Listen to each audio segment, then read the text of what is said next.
Salut à tous, voici une nouvelle vidéo pour vous présenter le matériel nécessaire à avoir lorsqu'on veut élever des arachnides, que ce soit scorpions ou mygales. Avant tout, je vous présente mon dernier achat fait à la bourse aux insectes arachnides de Mons, en Belgique, un adogène Possidens, mais je vous parlerai de lui dans une autre vidéo. Alors, tout d'abord, la documentation. Bien s'informer sur l'animal qu'on achète pour ne pas acheter n'importe quoi sans aucune connaissance. Maintenant, toujours veiller à la date, car si le livre est trop vieux, les informations peuvent être erronées. Désolé de la qualité, je m'excuse vraiment. Du coup, ce livre-là est bien, mais il faut quand même se méfier des informations. Après, je vous conseille le livre, c'est Scorpions du monde, mais il est très cher à l'achat, mais si vous le pouvez, prenez-le. Si pas, un autre livre, c'est Mygales. Juste Mygales, c'est aussi un très gros livre, mais cher à l'achat aussi, mais il est génial aussi pour ce qui est Mygales. Maintenant, il y a aussi Internet, mais sur Internet, triez quand même vos informations, car n'importe qui peut raconter n'importe quoi. Alors, après les accessoires, la pince à grillon, pas besoin de vous la présenter. Pour prendre les grillons et les nourrir, peu importe la taille, ça permet de ne pas avoir les doigts trop près de l'animal. Si jamais vous avez un petit animal et que vous savez qu'il n'est pas agressif, vous pouvez aussi prendre une pince à épiler, mais je vous le déconseille. Moi au début c'est ce que je faisais, mais vous avez les doigts vraiment trop près de votre animal, que là il y a quand même une grande marge et vous risquez pas de vous faire mordre ou piquer. Alors pour ma grammostola, j'ai une tige de brochette en métal avec un bouchon de liège, comme ça si jamais elle mord, ben elle ne se blesse pas. Il y en a qui mettent aussi de l'ouate, mais avec l'ouate, si jamais elle mord, elle pourrait en avaler. Du coup, je vous conseille vraiment le bouchon de liège. Après, pour mon Heterometrus, j'ai un pinceau auquel j'ai coupé les poils. Et alors, je me sers de l'autre côté pour le repousser lorsqu'il est trop près, ou bien lorsqu'il me dérange. Maintenant, si jamais vous devez vraiment faire un gros truc, bien qu'il est vraiment toujours sur vous, je vous conseille d'avoir une boîte, peu importe la boîte. Moi j'ai pris des boîtes à grillons. Chaque spécimen a sa boîte pour éviter que tout ce qui est maladie, parasite, pour la mygale au cas où elle tisserait dedans, les poils urticants aussi, mais chaque spécimen a sa boîte. Pour lui, j'ai pas encore fait de boîte vu que je l'ai depuis pas longtemps, mais ça va se faire d'ici dans la semaine. Alors, vous pouvez le prendre avec la pince à grillon si c'est un scorpion par la vésicule à venin, toujours bien délicatement. Moi, je l'ai fait avec ma pince pour nourrir les serpents, vu qu'il y a un bout en caoutchouc. Mais une pince comme ça va aussi, vous le prenez délicatement, vous le mettez dedans. Pour les mygales, vous mettez juste le couvercle dans le terrarium avec votre tige, vous la poussez toujours délicatement jusqu'à ce qu'elle soit à un endroit dégagé. Vous prenez la boîte, vous la posez dessus, vous allez tout en douceur et doucement jusqu'au-dessus du couvercle, et une fois qu'elle est là, vous poussez pour refermer, toujours en faisant gaffe à ses pattes. Vous la sortez et vous pouvez travailler en toute tranquillité, sans aucun danger.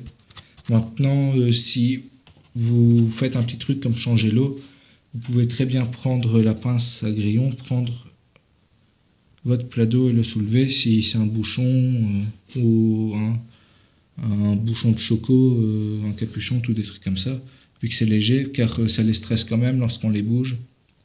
Du coup, c'est vraiment lorsque vous faites un gros truc dans le terrarium qu'il faut faire ça. Après, je vous conseille la tourbe blonde ou bien la tourbe de coco.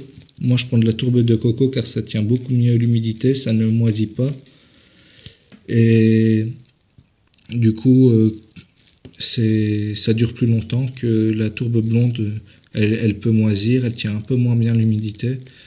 Du coup, je vous conseille vraiment la tourbe de coco. Maintenant, si c'est de la tourbe blonde, ce n'est pas grave, c'est très bien aussi. C'est toujours mieux que du terreau ou des copeaux. Maintenant, chacun fait sa sauce, mais je vous conseille vraiment la tourbe, car les copeaux pour une arachnide n'est vraiment pas adapté. Alors, si ça demande beaucoup d'humidité, je vous conseille de mettre de la sphène.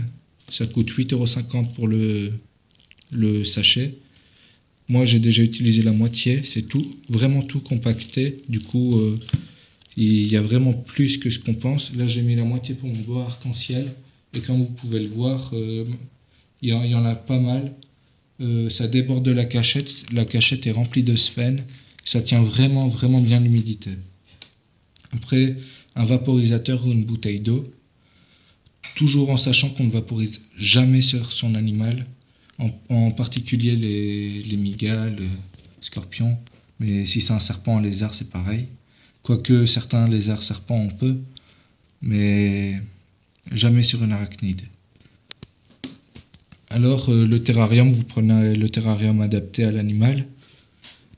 Moi celui-là il est dans un trop petit terrarium pour l'instant, mais c'est vraiment en attendant. Comme ça il s'acclimate à son aise. Après je ferai vraiment un beau truc. Ici c'est vraiment provisoire. Alors si bien se renseigner aussi sur l'espèce qui vous intéresse, ce n'est pas parce qu'elle est belle qu'il faut le prendre. C'est comme je pense à la magnifique Cyclocosmia, qui est une mygale magnifique, mais inconnue, je ne trouve aucune info sur elle. Du coup, c'est vraiment une mygale que j'aimerais, mais pour l'instant, je ne trouve vraiment aucune info, du coup, je ne la prendrai pas. C'est un exemple. Je vous mettrai une photo dans ma prochaine vidéo qui ne va pas tarder de la Cyclocosmia, mais vous aussi vous allez tomber amoureux, je pense. Alors il y a toujours aussi les parents qui sont réticents pour ce qui est mygale, scorpion, encore plus que pour les reptiles. Et moi j'ai quelque chose que j'aime bien aussi, c'est les araignées que je trouve, c'est de les observer, c'est vraiment fascinant. Comme regardez ici, la Pholcus, une araignée à longues pattes qui m'a tissé son cocon, enfin qui a pondu son cocon si je peux dire. Elle le tient à la bouche. Je sais pas si je vais bien pouvoir... Ouais, voilà. Comme vous pouvez le voir, elle tient vraiment son cocon sur sa bouche. Après, il y a aussi des araignées sans venin du type Uloborus, qui sont vraiment des belles araignées. Il y a aussi les araignées croix blanche, l'araignée tigre, tous des animaux qu'on trouve dans notre région et qui sont vraiment magnifiques. Maintenant, c'est un peu chacun fait comme il veut, mais vous serez surpris de ce que vous apprendrez au quotidien. Du coup, c'est jamais mieux qu'une mygale ou un scorpion, mais si jamais vous êtes amoureux des arachnides, vous verrez que vous tomberez aussi amoureux des araignées que vous trouvez. Maintenant, si jamais vous trouvez ça cruel de les prélever vous-même, laissez-les, mais ne les tuez pas, relâchez-les dehors. C'est toujours mieux que de les tuer. Alors voilà, cette petite vidéo va se terminer comme ça. J'espère qu'elle vous aura plu. Si vous avez des questions, n'hésitez pas. Je ferai des vidéos plus... allez, comment je peux dire? Je suis vraiment désolé, mais en ce moment, je suis un peu con. Je vous ferai beaucoup plus de vidéos dans des délais beaucoup plus courts.